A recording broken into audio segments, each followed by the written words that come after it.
gootonni waraana bilisummaa Oromiyaadhaa gololee hunda keessatti tarkaanfilee fudhachaa jiran jabeessanii itti fudhaniin injifannoolee hedduu gonfachaa jiraachuun dhaga'amaa jira. Oduu lola kaaba biyyattiitti deemaa jiru wajjin wal qabatee jiruun ammoo loltoonni TDF bakkoota tarsiimoodhaaf keessaa ba'an hedduu isaanii deebisanii dhuunfataa jiraachuudhaa fi lola cimaa fi bifa addaa ta'ee gaggeeffamaa jiraachuun dhaga'amaa jira. Kanarrattis odeeffannoo qabna. Gama biraatiin loluma biyyattii keessatti deemaa jiru irratti manni marii United Nation walgahii taa'u kan beeksisee hoggaa ta'u dhimma kanarratti kan gadditu ta'u mootummaan Itoophiyaa kan inni beeksisee fi wanta walgahii isaan gubbatti kaafamaa tureef haala waliigalaa irrattis wanta dhaga'uu qabdan odeeffannoo bal'aa walitti qabannee dhiyaannee jirra. Odeeffannoo keenya biraatiin lixa Oromiyaatti loltoonni biltsiginaa manaa fi qabeenya uummata Oromoo hedduu barbadeessaa jiraachuunis dhaga'amee jira. Gama biraatiin dhiyeenyatti duugaa sanyii guddaa irratti kan raawwatame abbootii gadaa Karrayyuu kanneen lubbuun dhabamsiifaman keessaas namni tokko ajjeefamuunis dhaga'amee jira. Kanaa fi kanneen biroo hedduu irratti odeeffannoo keenya saatanaa keessatti wantoota dhaga'uu qabdan jennu kanneen yeroo ammaan tanaa ta'aa jiru irratti walitti qabannem qindeeffannee gara keessan dhiyaannee jirra waan ta'eef hanga dhumaatti nu faana turaa jechaa oduu nageenyi keenya kan jaalalaa bakkuma jirtanitti isin haa ga'u jechaa namoonni miseensa YouTube chaanaalii keenya hin ta'in oduu fi sagantaan tojuun yeroodhaan akka isin bira ga'uuf subscribe godhuu hin dagatinaa. Nu jajjabeessuudhaaf ammoo like comment share godhaa jechaa gamanumaan gara bal'ina oduu keenyaatti dabarsinaa. Injifannoo guddaa waraana bilisummaa Oromootiin irree fi gaachanni uummata Oromoodhaa gootonni waraana bilisummaa Oromoo WBO'n dooniin kibba Oromiyaadhaan guyyaa muddee 12 takam godina Arsii lixaa aanaa Hebenaa Arsii ganda dagaagaa iddoo addaa kukkee jaamutti ganama keessaa sa'aatii takkaa fi daqiiqaa 20 irratti argamtoota nafxanyaa ilmaan biltsiginnaadhaa maqaa sakattaa shanee je'uun bobba'ee irratti qindoominaan tarkaanfii haxxeedhuudhaan duula bobbaa maqaa kanaan gaggeeffame irratti fudhateen 12 loggaa ajjeesuu 15 ol maduu dandammiin qabneen adabuu fi gama meeshaalee waraanaa hedduu boojuudhaan dantaa qabsoo bilisummaa Oromootiif oolchuu beeksisee jira. Haaluma wal fakkaatuun waraanni bilisummaa Oromoodhaa WBO'n doonii giddu galeessa Baashaggarii tarkaanfilee jabaa diinota isaa irratti fudhataa jiruun injifannoolee boonsaa galmeessaa jiraachuusaa kan beeksisu hoggaa ta'u tarkaanfumaa waraanni bilisummaa Oromoo WBO Shaggar baa fudhataa jiru kanaan loltoota mootummaa gabroonfataa garee biltsiginnaa irratti aanaa Fantaalee Gandaaroo Qarsaa bakka jaamutti galgala keessa sa'a takkaa hanga sa'a 4 lola jabaa gaggeessanii loltuu biltsiginnaa irraa 43 ol ajjeesuudhaan hedduu isaanii madoo taasisuun dhaga'amaa jira. Biltsiginnaan erga loltoonni isii hedduminaan naannoo kanatti dhume asitti guyyaa itti aanu ganamuma isaa konkolaataa ooraalii fi paatroolii hedduudhaan reefkaa fi madoo isiidhaa gara hospitaala Adaamaatti guuraa turuun kan himamu hoggaa ta'u gootonni waraana bilisummaa Oromoo immoo tarkaanfii jala bu'uudhaan gaggeessuun ittuma fuudhaan ganduma kana bakka karaa miidhagsaa fi lafa girinyii mixiin bakka ooyillee fi bakka qaxxaamuree basaqaa fi kanneen biroo meeshaalee gurguddaan baraga guddaadhaan lolaa kana oolte hoggaa ta'u muddee 13/2021 itti fuudhaan gaara Fantaallee moortaraa fi dishqaadhaan loltoonni mootummaa kun tumaa jiraachuun mul'ataa jira. Loltoonni mootummaa kun humna waraana bilisummaa Oromoo kan osoo nagariin kallattumaan gaaratti itti garagalchuudhaan dhukaasa gurguddaa banaa turuun kan himamu hoggaa ta'u uummanni ammoo akka malee dhukaasa meeshaalee gurguddaan taasifamu kanarraa kan ka'e qubsuma gara Fantaallee jalaa buqqa'uudhaan baqachuu irratti kan argamu ta'utu himamame. Yeroo ammaa kanattis baaragduun waraana gabroonfataa biltsiginnaadhaa kun naannichatti Oromoota karrayyummaa isaanii qofaan reebuudhaa fi ajjeesutti kan argamtu ta'utu dhaga'amaa jira.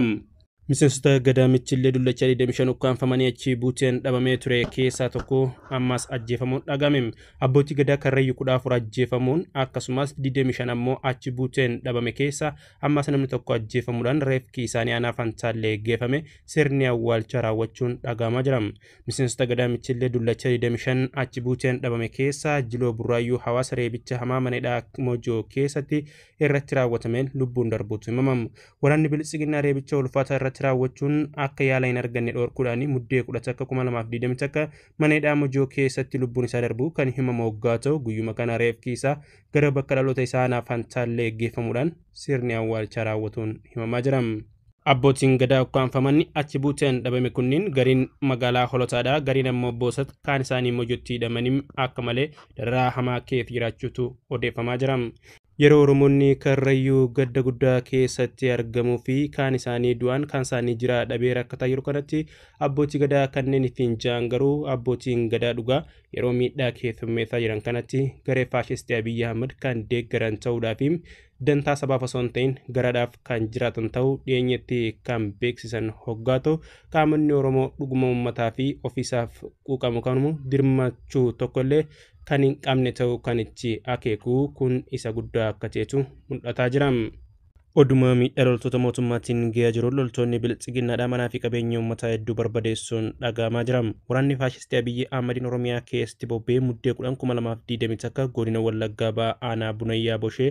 ganda qoree konnichaa keessatti manneen jireenya uummataa 14 qabeenya isa keefiiru wajjin guutumatti barbadeessuun dhagahame. Akkasumas kilinika dhuunfaadhaa kan obbo Abdoo Abbaa Shifaa jedhamu gubuun humnoota kanaan kan himamu hoggaa ta'u maqaa namoota manni jalaa gubatee fi dirree irratti hafanii wajjin wal qabate gara miidiyaatti ba'aa jiruun adda yaadatee galachuudhaan obbo Abarraa Kabbadaadhaan mana 5 nama jalaa gubame hoggaa ta'u akkasumas Alamuu Dhaabaa Itichaa Jaalataa Fayyisaa Taayisaadhaa Caalii Abarraadhaan Tarreessaa Iddoosaa Guutuu Olbaanaam Imaam Abbaateedhaan Biraanuu Sanbatoo Abbabee Bulchaam Shugguut Gaangiyaadhaan Mul'ataa Tafariidhaan Abdoo Abbaa Shifaa mana jireenyaa tokkoo fi kilinika tokko kan jalaa guban ta'uudhaa fi namoota hedduu miidhaalee garaagaraatiif loltoota mootummaa kanaan saaxilamaa jiraachuun himamaa jira. Kana malees magaalaa Laaloo jedhamu keessatti qabeenyi uummataa guutumaan guututti murna shiftaa abbaa irree kanaan kan saamamaa jiru hoggaa ta'u uummanni bakka keessatti faca'ee rakkina hamaadhaaf saaxilamanii jiraachuutu dhagahamaa jira. Oduu biraatiin Itoophiyaan kora addaa mana maree mirga namummaa UN dhimma biyyattii ilaalchisuudhaan waametti gadduu ibsuun dhagahame. Wanta yeroo ammaan sana manni maree mirga namummaa United Nation Jeneevatti argamu adeemsifamaa jiru ilaalchisuudhaan biyyattiin hedduu mufachiisee jechuudhaan ministeerri dhimma alaa Itoophiyaadhaan guyyaa kaleessaa ibsa baasuun beeksise.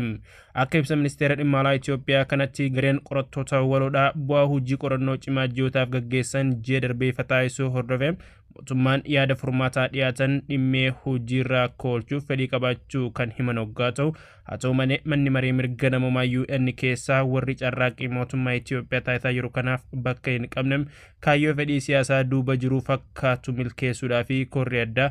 akka taa'amu barbaadu jechuudhaan ibsichi akka malee dhagaalee gurguddaa harka qaban hunda gara isaaniitti yeroo darbatu mul'ata.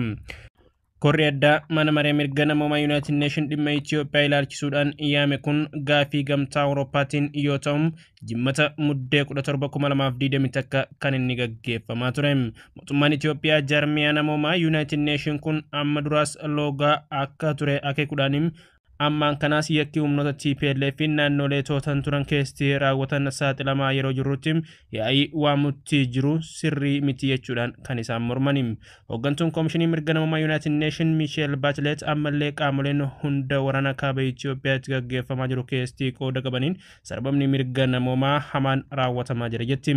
Bachelet ibsa mana maree mirgoota namummaa United Nationiif haala kaaba Itoophiyaa jiru ilaalchisuudhaan ibsan kanaan waraanichi osoo hin dhaabbatin itti fufee jiram gara guutuu gaanfa Afrikaatti ce'uu mala yaaddoo jiru akka qaban himani. Bachelet humnoonni mootummaa fi michoota isaanii sarbama mirga namummaa keessatti qooda qabaachaa jiraachuu isaaniitiifis ragaan akka jiru eerti.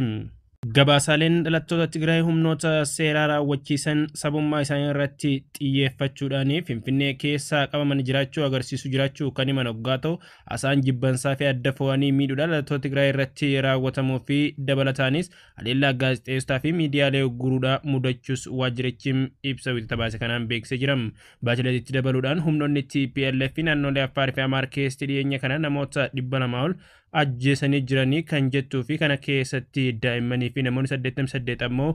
madaa'uudha kan isin himtu. Naannoo Amaaraa keessatti namoonni 200,000 naannoo Affaar keessatti ammoo namoonni 76,500 ol sababa weerara TPLFinis buqqa'an jechuudhaan dubbatanii. Koomishiniin mirga namummaa Itoophiyaa fi koomishiniin mirga namummaa United Nation naannoo Tigraay keessa sarbama mirga namummaa raawwatame ilaalchisuudhaan waliin qorannoo gaggeessaniin bu'aa isaa ji'a tokko dura ibsanii kan turan hoggaa ta'u kanaanis qaamolee waraana keessa turan hundi isaaniitu sarbama mirga namummaa raawwatanii jedhamee jira. Bachelet ibsa mana marichaaf kennaniin mootummaa Itoophiyaadha gorsa qaamoleen lamaan kennaniin turan akka raawwatuu fi qaamoleen miira mirga namummaa fi deeggarsa namummaaf danqaa sochii akka hin jiraanne gaafatanii jirani. Humnoonni hundinuu dhukaasa dhaabuudhaan waliigaltee irratti hundaa'uun gochuudhaan yaaddoo diigamuu Itoophiyaadha hambisuu qabanis jechuudhaan akkuma kanaan duraatti irra deddeebiidhaan gaafachuu kan itti fufan ta'uudha kan mul'ataa ture. Ministeerri Ajalaa Itoophiyaa immoo wiixata gara galgala ibsa baasanii wanta gabbisiisaa mana maree mirgoota namooma UN itti ta'aa jiruun irra deebiidhaan gaddinee jirra jechuudhaan haalichi hibboo itti ta'uu ibse. Mootummaan waamicha sarbama mirga namoomaa qorachuudhaaf dhiyaateef hayyama kennee bu'aa isaas faaraan simatee qaama addaa sirreeffamaa akka godhamuuf qajeelfama raawwachuudhaaf yaalaa akka jiru mootummaan gama isaatiin kan ibsu hoggaa ta'u wanti mogolee nama buusu tattaaffiiwwan barbaachisoo yeroo gochaa jirrutti ta'uu isaatii jechuudhaan